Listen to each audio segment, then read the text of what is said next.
Call the meeting to order, and I'll ask the clerk to please call the roll. Thank you, Mr. Chairman. Mrs. Crosby? Here. Mr. Fellers? Here. Mr. Fiducia? Here. Mr. Gurl? Present. Mrs. Gorel? Present. Mr. Hoffman? Present. Mr. Kelly? Mr. McDonald? Present. Mr. Neighbors? Here. Mrs. Red? Present. Mr. Salgado? Present. Mr. Schultz? Mr. Tassoni? Present. Mr. Webster? Here. Mr. Westcott? Present. Mr. Arena? Mr. Billich? Here. Mr. Booker? Present. Mr. Boomer? Here. Mr. Butita? 4 absent, 16 present, Mr. Chairman. Okay, thank you very much, Clerk Gamau. We're going to strike number 5 and 7. It's a procedural thing, not necessary. I do want to note Mr. Kelly just joined us. And with that, I'll ask everybody to stand, face the flag for the invocation and pledge, and I'll turn things over to Mr. Westcott. Heavenly Father, we come to you today asking for your guidance, wisdom, and support as we begin this meeting.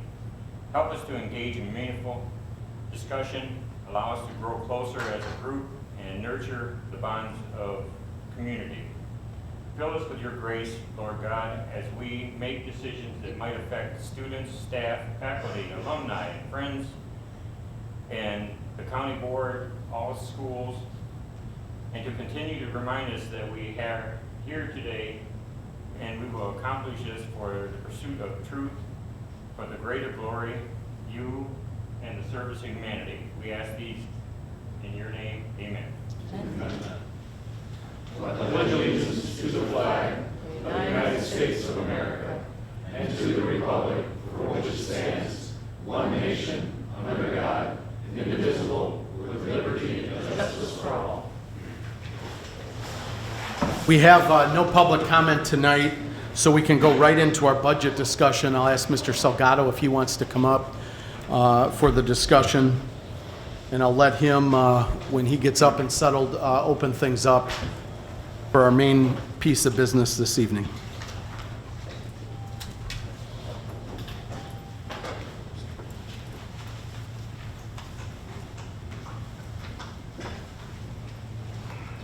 Thank you, Mr. Chairman. Thank you, Mr. Chairman. First of all, I just want to appreciate Mr. Chapman and Lisa for taking some time. Everybody should have this memo here, essentially, with explanations. We're going to go through this. So last time when we were at the county board, we projected a reduction of $4.1 million. We went into discussion at our last finance meeting to kind of get direction where we wanted to go. We decided to speak to the prospective caucus leaders to have conversations one-on-one with different individuals of the respected parties to essentially gauge what direction we wanted to go. So just laying out an outline here. And so from that discussion, I had conversations both with Mr. Boomer and Mr. Hoffman on that direction. And it came to my knowledge that the county would feel county board members would not favor a tax levy increase. With that being said, I talked to Mr. Chapman, had conversations. We decided to look at revenue once again, considering that there still was some projections that weren't there towards the end of the year. We're closer to our end of the fiscal cycle. So he went ahead and did that review. On that note, we told him take out the 742, which is the tax levy increase.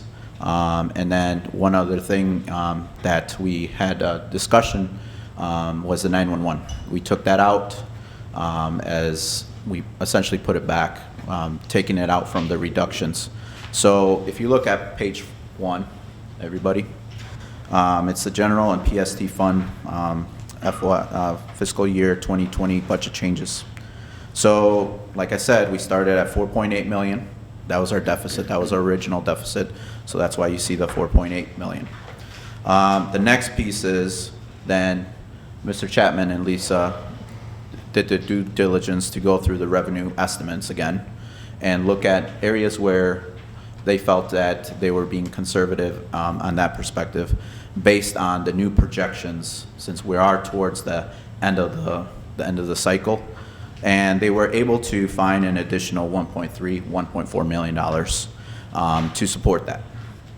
So that's why you see 1.3 million. If you turn to the second page, it breaks it out for you. For the most part, it has to do with an inflation factor that Mr. Chapman factored in for the different perspective, essentially taxes that are out there, the revenues for those pieces. The biggest was the replacement tax, which came in about $600K due to the state payments. You'll see that towards the bottom. Instead of budgeting for 1.6 million, we're projecting 2.2 million on that aspect of it. And same with the PST, applied the 1.5% inflation factor. That's 428. Those were the major ones. As you can see, there was a property tax revised at the very top. 2019 projection, actually we would reduce that revenue. So there was some thought process that went through this, and that's how that 1.3 came about. So you flip back to your first page. So then you go on to the next one. We proposed the budget reductions. As like I mentioned, we put back the 911 payment, and also on number 4, which was, I want to say, the state's attorney and public defender student loan assistance, we reduced that by 70K. And we also, out of that memo that we first originally, we took out the tax levy. So that brought us down to a 2.2 of all the other items that are on that original one that we presented. Instead of 4.1 million, it's now 2.2 million. So that kind of gives you the scenario for that. And then we went on to, which I will need help with this from Mr. Chapman, an increase in the general fund for the IMRF of $500,000. So ultimately, and Mr. Chapman maybe can speak to that, but you combine all those, we're about 700K, essentially 689 deficit when we take that into account. So that's where we're kind of projecting, recommending at this point in time. Like I said, the major was we went back to the revenues, since we're towards the end of the fiscal cycle, which we get a better idea where we're going to end up, then we can project what's going to be the next year's. So right now, with these recommendations, it's 689 deficit. So there's two options there. Obviously, we can eat it into the reserves, try to find additional funding, or make cuts for that 700K essentially. So on the third page, if you flip to the third page, it's a breakout between the general and the PSST fund and the total. So if you look at the very end, you'll see it at the very bottom where it says access deficiency in the last column, revenues, that shows that 689. So after all the adjustments were made, we're at that 689 deficit, 689,000 deficit there.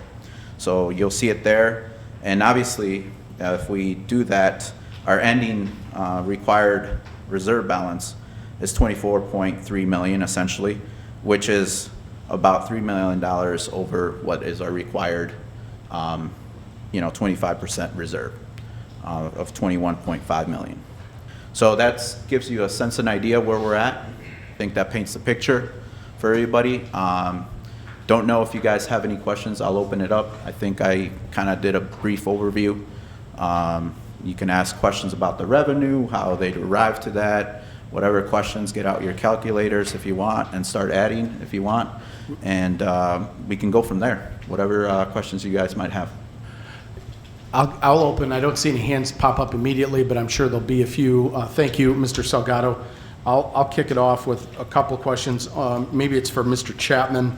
On the second page, the revenue detail, Mr. Salgado talked about kind of a new projection. Would you say it's a combination of a little more data because we're just a little further along and you could factor in new information, or was there also a slightly slightly less conservative approach in the projection itself, or was it a combination? I just want to understand the context. Well, I think in terms of the approach we took, I did have the Director of Finance update the different revenue streams that we received through the latest date that we had, and so that gave us the most accurate information, and then we made those projections based on that. We also, you know, I guess in the past we've looked at, when we look at revenue estimates, we also at times look at an inflation factor, because we do know that you're going to have inflation. Inflation runs right now between 1% and 2%, and that's why we factored in those particular numbers. The use tax number, that's based on the big increase we've seen in that over the last 2 years, which is about 10% a year, is based on the internet projection or internet purchases. People are having to pay taxes on that, and that money is funneled back to the state, and then it's funneled to the county for our benefit based on a per capita. So we've seen some fairly increases in that. I think we factored in another 5% next year. I know there's a new law that goes into effect. I think it pretty much makes it mandatory that any internet purchases are charged sales tax and that. So the other item, the replacement tax, we had some fairly large payments made, I think in May and June, because of income taxes that are paid to the state, and really all the local governments received a boost in that particular revenue. So, and we also checked with the state as to what their projections are for next year in that revenue source, and the numbers that we came up with are fairly close to what the state is saying. So, Okay, thank you. And just to follow up, so no tax levy increase, so the 742 got pulled. The new growth is factored in, and that's 194,000. I'm reading that correct, is that? That is correct. Okay. And then you talked briefly, Mr. Salgado, about the student loan Yep. item. Can you, what was the amount it was going to be originally? Was it 400,000? Yep, that is correct. And you reduced it to what again? And I apologize, I didn't write that down. It would be 330. 330? I mean, we took out 330 and left 70. Oh, correct? you left 70 Correct. grand. Or how did that work? I'm sorry. I'm sorry? The student loan for the essay and the public defender were The some entire dollars. amount was taken out, 400,000. Okay, the entire amount was taken out. Right. Yes. I apologize if I misunderstood. Okay. Sorry about that. That's a contingency then. My fault. Any follow-up questions, comments by board members as you're reviewing this? Mr. Fellers. Thank you, Mr. Chairman. Just a couple of questions so I understand exactly what we're looking at here. And I'm looking at the previous sort of fund equity forecast numbers, the blue version of the sheet. In the total line where it says projection, is that what we are projecting next year's revenue to be? That's what this year's revenue was. Both the third page, it'd be the 1, 2, 3, 4, the fifth column under projection. It's the 83,659. Is that what we're projecting this year's revenues to come in at the end? Okay. So I guess my question is, originally we were projecting a 0.5% growth from 8297 to 83410, but not only we revised our projection for revenue this year up, but we're actually increasing that projection from 4.5% to 1.7%. That'd be going from 83.6 to 85.0 versus going from 82.9 to 83.4. So just to be clear, this is actually projecting additional growth over what we did last year to the tune of 1.7%. Is that accurate? That's the percentages that you come up with, yes. It's based on, actually, it's based on the current year, okay, that we're in. That's the 2019 year, and then the 2020 would be the year starting October 1st. I'll have more questions later. Okay. And So in the discussion then, thank you, Mr. Chapman, thank you, Mr. Fellers. The sheriff's budget remained as is, so status quo from the last discussion. That was That's not correct. part of this discussion. That's correct, and it's Okay. been that way. Questions by board members?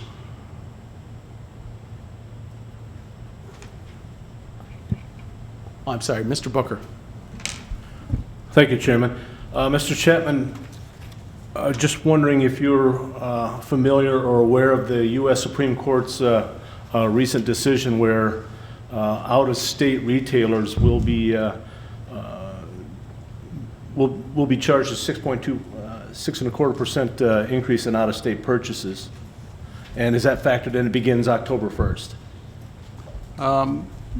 Actually, it's, that particular tax would come back to the county through the use tax that we receive, and that's factored into these numbers. We increase that based on the fact that we're going to be getting additional dollars for that. So, yes. Thank you. Any other comments? Any other items, Mr. Salgado? No, thank you, Mr. Chairman. This kind of essentially gives you 689 is our deficit.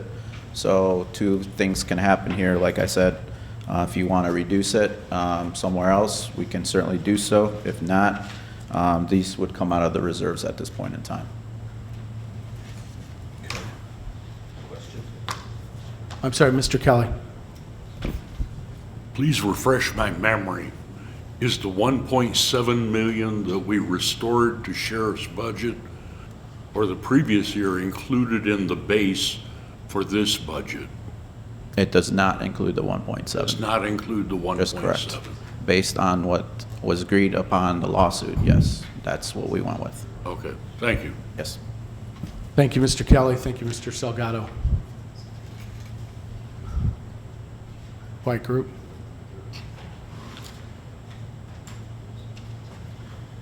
I'm sorry, Mrs. Crosby. I was looking at payroll, and if the non-essential employees came in a half an hour later, and the average pay would be, and I'm just guessing, $15 an hour, came in a half an hour later, that's $750 times 20 hours a week times 52, and if you extrapolate that out, that would save us almost $500,000 if we had 120 non-essentials come in a half hour later. So rather than starting at 8, they start at 8:30. And I don't know if even that's, I mean, I'm sure you have union issues and things like that, but with a county our size and the employees that we have, there ought to be 120 non-essentials that could be happy to come in at 8:30. So it's just a thought. But from the private sector, first thing I go for is payroll. And that's $500,000. Thank you for your comment, Mrs. Crosby. Mr. Tassoni. Thank you, Mr. Chairman. If our projections hold as true and what we're looking at is a $689,000 deficit, I would be in favor of drawing those monies out of our reserve fund and having this balanced budget. And I would just like to know if there was been any discussion, whether it be with the administration or finance or any guesstimate on if this county should pass an ordinance for the marijuana law coming in January, if there's any kind of guesstimate of what type of monies we might receive off a tax of that. Thank you. I know that's being looked at in the state's attorney's office right now. I know some of our municipal partners are looking at it. The UCCI, or the United Council of County Lawyer, I bumped into him, and he said that he's going to be sending some information because a lot of, there may be a change in when revenue could be realized. It was supposed to be later next year, but now there's going to potentially, I think, be some discussion, maybe possibly about realizing that sooner. So we want to be ready sooner. But I do know the state's attorney's office is reviewing that at this time.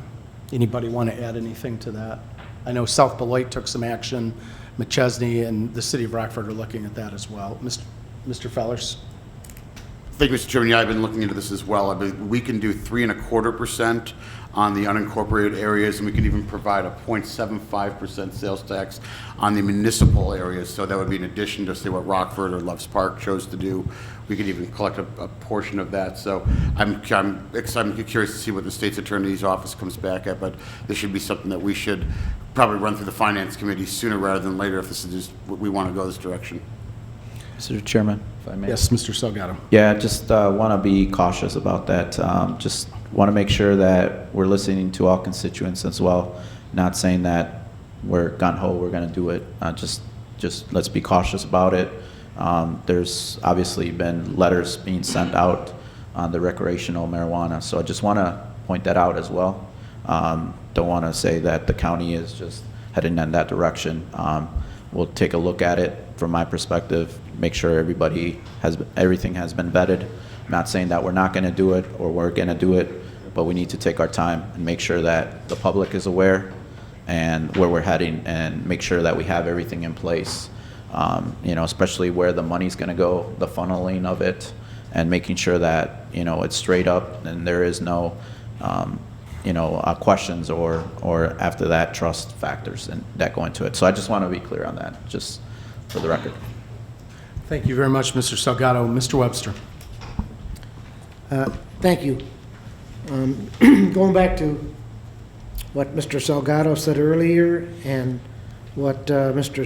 Tassoni just touched the base on, if worse came to worse and we had to go to our fund balance for that $689,000, I just want to reiterate on that we would, if we had to do that, we would still be above the minimum threshold that we should be maintaining. Is that correct, Mr. Chapman? I believe so, yes, based on the numbers that we have, yes. Okay, so now as Ms. Crosby just brought up a thought, so I guess between now and the time we actually vote on this, if anyone else has any other thoughts that could be incorporated into this budget, we're running out of time, but we could do that. But worst came to worst and we had to go to that reserve fund, which I am not crazy about doing at all, but we do have the money there for that. So I'm not promoting us to do that, but that's the thoughts running through my head right now. Thank you. Appreciate your comments, Mr. Webster. Thank you very much. Lisa or Steve, and this may not be a question you have an answer for right now, but one of the things before we adopt next Thursday, it'd be good to know how much new money in, whether it's contractual or non-contractual employee raise dollars are coming into fiscal year 20 in aggregate, even if it's a rough estimate. It'd be good to know how much new dollars year over year are just going to raises in aggregate so we get a sense of that chunk of money. We may not have that ready tonight, but that would just be good because that's obviously a big chunk of money. Obviously, a good chunk of that money is contractually obligated with union contracts, but it's just from a perspective, it's good to know what's new that wasn't there last year for our employee base. Mr. Fellers. Thank you, Mr. Chairman. Just following up on the last question here. I guess my only concern is with what happens if we're being too liberal here with our budget forecasts, and instead of the 1.7% that we're forecasting now for growth, it's closer to the 0.5% we originally forecasted. By my math, that puts us at $1 million shortfall, and that's assuming there's no other unplanned expenses because we know how often those come in. That puts us then, would be at a deficit of essentially 1.7 million, and if we were at 1.7 million in deficit, where does that leave us on our fund balance in terms of our bond rating? I think like those couple separate issues. But I know it's the same issue because if right now we're projecting a deficit of 689 that's going to come out of our general fund, but if that 689 is actually closer to be 1.7 million. So just take your, if you look at page 3. Yeah. Fund equity ending balance on the very last column. You are at 24.3 million with the 689 deficit. So subtract another million, and that would leave you to 23.3 million, which is well above the 21.5. Oh, gotcha, thank you, I missed that. Thank you, Mr. Salgado. Thank you, Mr. Fellers. Any other follow-ups? I'm looking at Lisa. Did my question, is that something we could get some clarity on maybe in the next week at a high level, even if a rough? Okay. Thank you very much. Any other follow-ups, questions, comments by board members?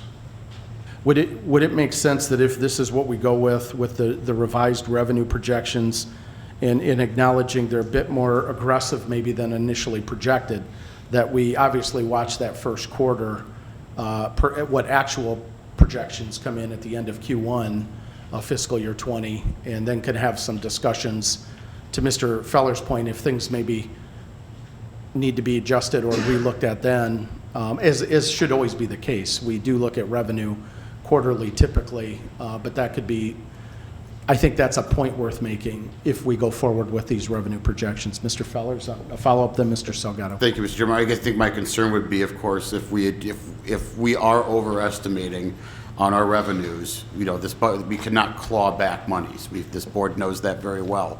So if we go ahead and say this is what we're going to spend, this is what we have to spend, we have to eat, whatever amount that we overprojected. I guess I'm just going to say this now. I'm always skeptical when revenue numbers go up at the last minute when we're trying to close a gap, and it makes me nervous that we're being too aggressive in our revenue projections.